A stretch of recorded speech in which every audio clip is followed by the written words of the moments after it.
महोदय, आपने मुझे बोलने का मौका दिया। मैडम, आपका शुक्रिया। बहुत धन्यवाद। बजट की स्पीच में फाइनेंस मिनिस्टर ने 4 बिरादरियों का जिक्र किया।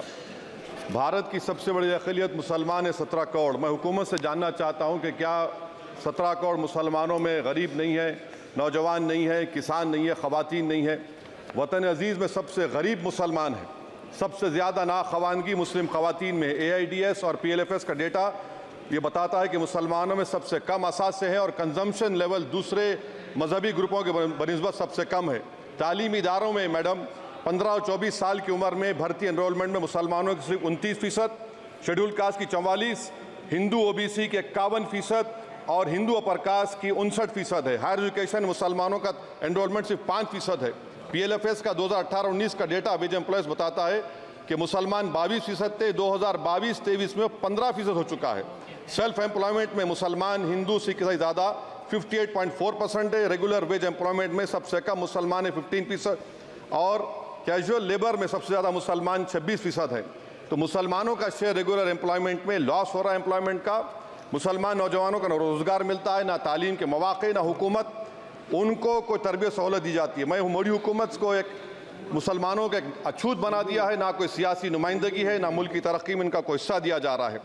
मैं मैडम माइनॉरिटी वेलफेयर मिनिस्ट्री में 2023-24 में 38% की बजट में कमी कर दी गई, 5,000 से 3,000 करोड़ कर दिया गया। इस साल के बजट में सिर्फ चंद 100 करोड़ का इजाफा किया गया, मगर 23-24 के बजट के लेवल पर पैसे मुख्तसर नहीं किए गए। ये मोदी हुकूमत की बदनीयती और झूठा कमिटमेंट है, झूठा कमिटमेंट अक़लियतों के ताल्लुक से। तालीम के उस अक़लियती स्कॉलरशिप मैडम अक़लियतों के गरीब तलबा और तालिबात को जियाती रकम में कमी कर दी गई। 2019 में मोदी ने कहा था कि 1 करोड़ स्कॉलरशिप दिए जाएंगे, अब सिर्फ 58 लाख दिए जा रहे हैं। 47% अक़लियती एप्लीकेंट्स को हर साल स्कॉलरशिप से महरूम कर दिया जा रहा है। 10 साल से मैं कह रहा हूं कि डिमांड ड्रिवन करो। डिमांड ड्रिवन के लिए सिर्फ 3,000 करोड़ की जरूरत है, मगर ये हुकूमत सच्चाई को और ईमानदारी से काम नहीं कर रही है। 2007 और 8 से माइनॉरिटी स्कॉलरशिप का नंबर इजाफा नहीं हुआ है। Pre matric scholarship madam Kundu committee ने कहा कि मुसलमानों में drop out rate primary level पर होता है, तो हुकूमत ने 9th क्लास से प्री मैट्रिक स्कॉलरशिप पैसे दे रही है। NDMC की इक्विटी मैडम 800 करोड़ एक मजाक है। PMGAV के में 910 करोड़ दिए गए। सारी दुनिया जानती है कि जहां मुसलमान बसता है गांव में, शहर में, वो अंडर डेवलप एरिया है, और आप मजाक करें ऊँट के मुंह में जीरा देकर। हज में 97 करोड़।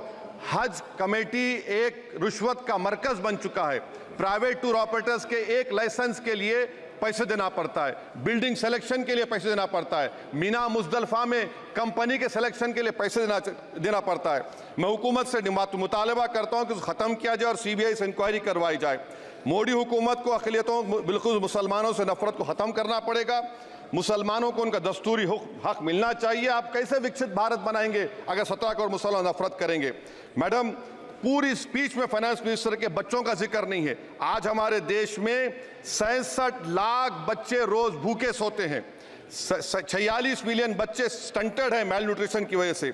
25 मिलियन बच्चे वेस्टेड हैं। मासूम बच्चों की यह बदकिस्मती और बदबख्ती है कि एक शख्स चाय बेचकर वजीर आजम बन गया।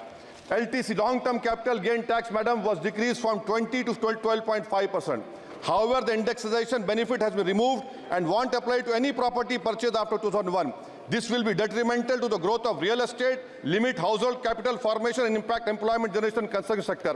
This change in LTCG is a quasi-wealth tax on household, particularly the middle class. Internship programme madam 5 साल में आप 1 करोड़ लोगों को इंटर्न कराएंगे, यानी एक कंपनी को 4,000 लोगों को ट्रेन करना पड़ेगा। मुझे बताइए क्या ये बड़ी कंपनी का माने क्या है? It is unachievable.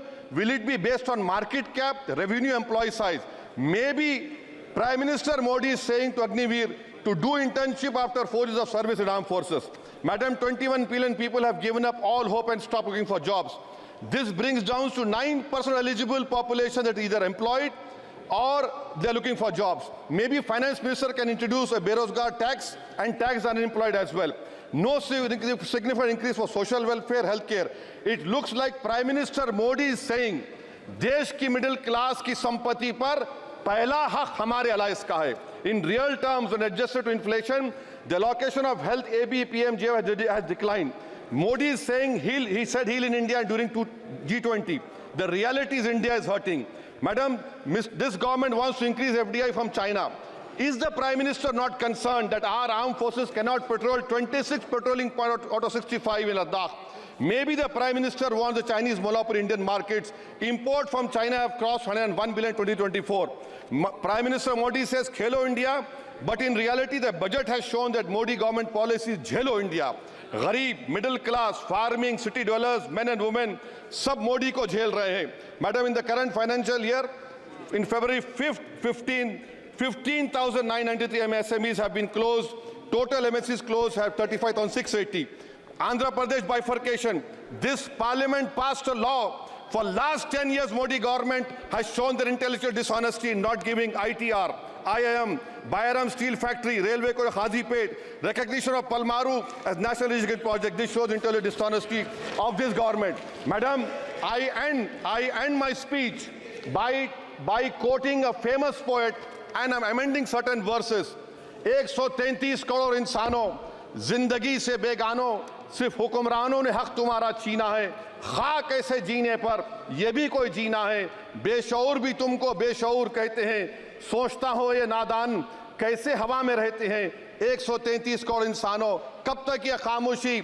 चलते फिरते जिंदानों, गरीब खवातीन, नौजवानों, किसानों से रोने की सदाएं आती हैं. जब शबाब पर आकर खेत लहलाता है, किसके नयन रोते हैं, कौन मुस्कुराता है?